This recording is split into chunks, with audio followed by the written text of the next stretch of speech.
कोल्हापूर शहरात आज लोहपुरुष सरदार वल्लभभाई पटेल यांच्या 150व्या जयंतीनिमित्त एकता पदयात्रेचं भव्य आयोजन करण्यात आलं। एक भारत श्रेष्ठ भारत या संकल्पनेला मूर्तरूप देत या पदयात्रेत शेकडो विद्यार्थी, स्वयंसेवक आणि नागरिकांचा उत्स्फूर्त सहभाग दिसून आला।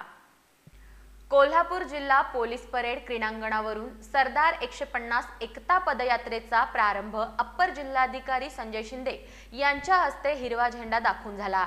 यावेळी जिल्हा क्रीडा अधिकारी विद्या शिरस, युवा अधिकारी स्वप्नील देशमुख, माहिती अधिकारी सचिन अडसूळ आणि प्राचार्य डॉक्टर युवराज गुरव उपस्थित होते।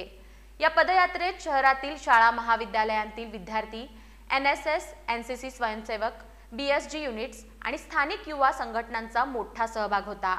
उपस्थितांना एक भारत श्रेष्ठ भारत आणि नशामुक्त भारत या शपथा देण्यात आल्या। मार्गदर्शन करताना अप्पर जिल्हाधिकारी संजय शिंदे यांनी या पदयात्रेद्वारे युवकांमार्फत राष्ट्रीय एकतेचा आणि सामाजिक जबाबदारीचा संदेश दिला जातोय। चला एक भारत श्रेष्ठ भारत ही संकल्पना प्रत्यक्षात उतरूया असं आवाहन केलं।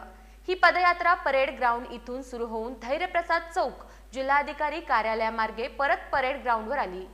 कार्यक्रमाची सुरुवात देशभक्तीपर गीतांवर उमेश चौगले यांच्या नृत्यानं झाली, तर आझाद नायकवडी यांनी सरदार पटेल यांच्यावर आधारित पोवाडा सादर करून वातावरण देशभक्तिमय केलं।